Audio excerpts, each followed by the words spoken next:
Good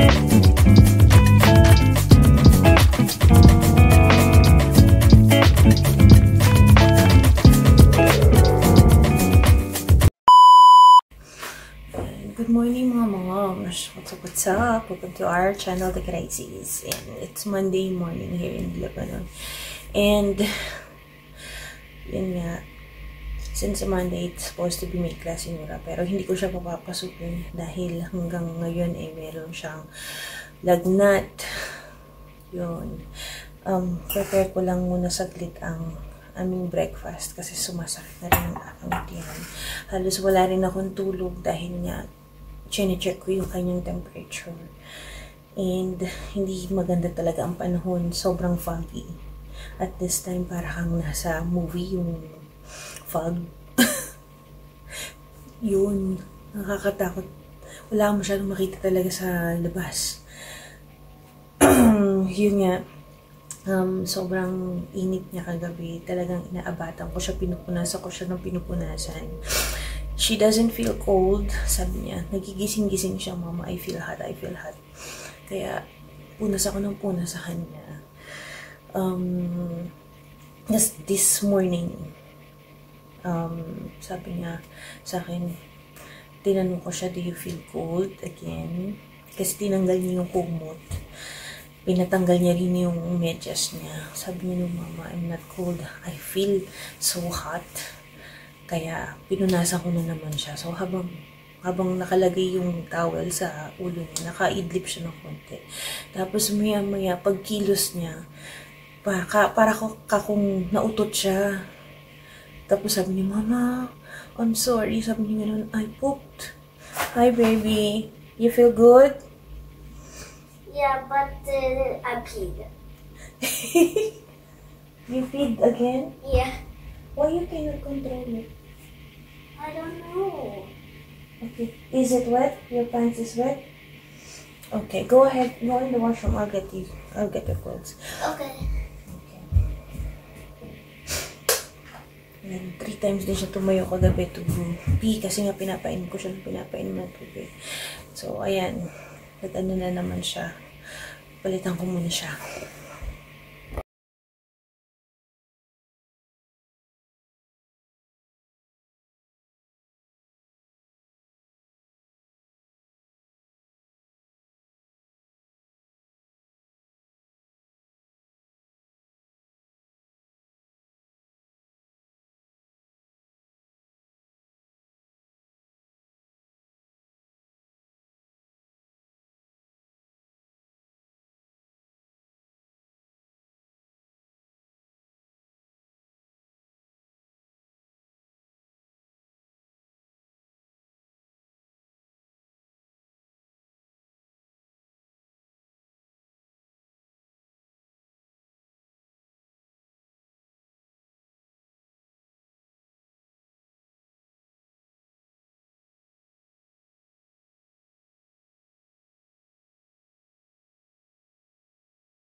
Ayan, medyo okay na ang pakiramdam ni Nora. Kumakain na siya. Kumakain ng apple.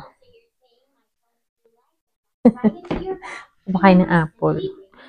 At siya nagutom. Okay, you're done.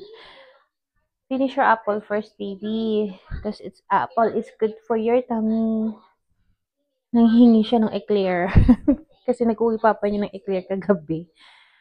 Ay, wala naman sumasakit sa kanya. Tinatanong ko masakit ba ulo niya or may clogged nose pa siya, masakit ba yung tiyan niya. Wala, hindi naman daw. Hindi sumasakit. So, nilalagnat lang siya and then yun nga, yung diarrhea. But thank God, medyo nag-subside na yung kanyang diarrhea. And yung bumaba na yung lagnat niya. Kasi kanina, medyo mataas. Kaya, pinakain ko na, uminom naman siyang gamot. Kahit mahirap siya painumin ng gamot. Buti ngayon umiinom na siya. Before, talagang hirap niya painumin. Talagang nire-wrestling namin siya dati para lang makainom siya ng gamot. But thank God this time, hindi na siya gano'ng kahirap painumin. Kailangan mo lang siyang utu-utuin.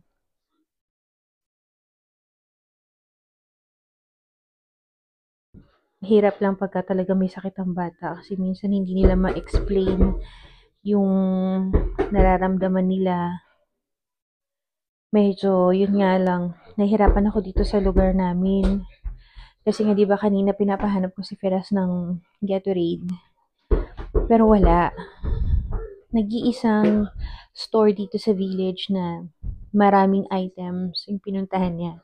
Pero wala din. Yun lang ang mahirap dito sa lugar na to. Which one you want to choose? The fake one or the real one? The real one. Give me the real one. So, yun nga. Tapos, ang pharmacy dito, napakalayo. Walang pharmacy dito within the village. Ano yan? Walang pharmacy dito within the village. Talaga lalabas ka pa.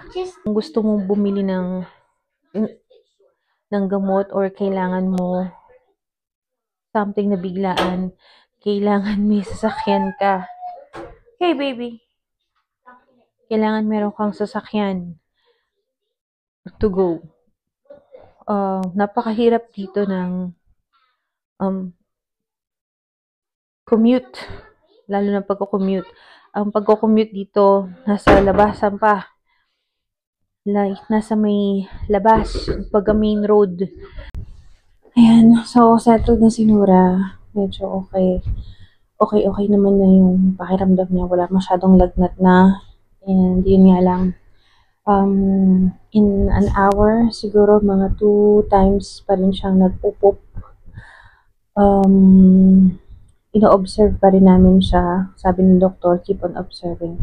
Hanggat kung wala namang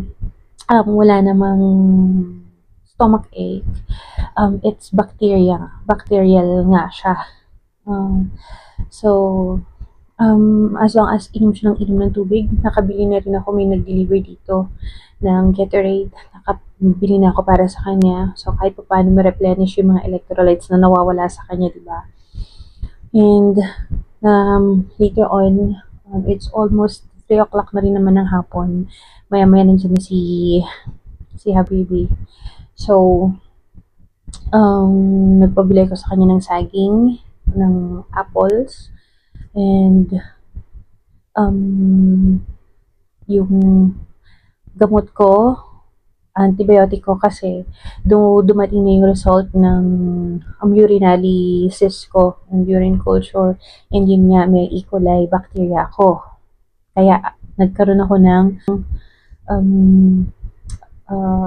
urinary tract infection symptoms. So, advice ng doktor sa akin mag-take ng antibiotic for 6 days. So, mag-start ako ngayon. Mamaya pagdating ni Papa, nagpabili na rin ako sa kanya. And, matutulog rin muna ako kasi hindi ko na kaya kasi yung mata ko. Kasi nga kagabi, hindi ako gaano nakatulog talaga. As in, binabantayan ko si Nora. Although, hindi rin talaga ako maanuhan ng antok. Kasi siguro talaga nagwo-worry ako. I just want to make sure na okay ang ating Junakis, di ba? So, mom, please pray for Nora and sa akin na rin kasi pag nagtuloy-tuloy ang aking UTI, hindi siya magiging magandang sign magiging sign kasi there is a chance na maging premature. Magkaroon tayo ng premature labor, maging premature si baby. So, sana, after ko take ng antibiotic, maging okay naman ang ating urinalysis afterwards. And yes, that's it guys. Papahinga muna tayo. Matutulog muna ng mamshi nyo. Okay? Dahil pagod na rin naman ang mamshi. At thanks God, gumagalaw-galaw naman si baby. Hindi naman siya na-stress sa akin kagabi. But yes, thank you so much for watching. And subscribe to our channel, The Gricey's. And also click the bell button para sa mga newly uploaded videos ng aming pamilya. Thank you so much guys. God bless you all. Bye!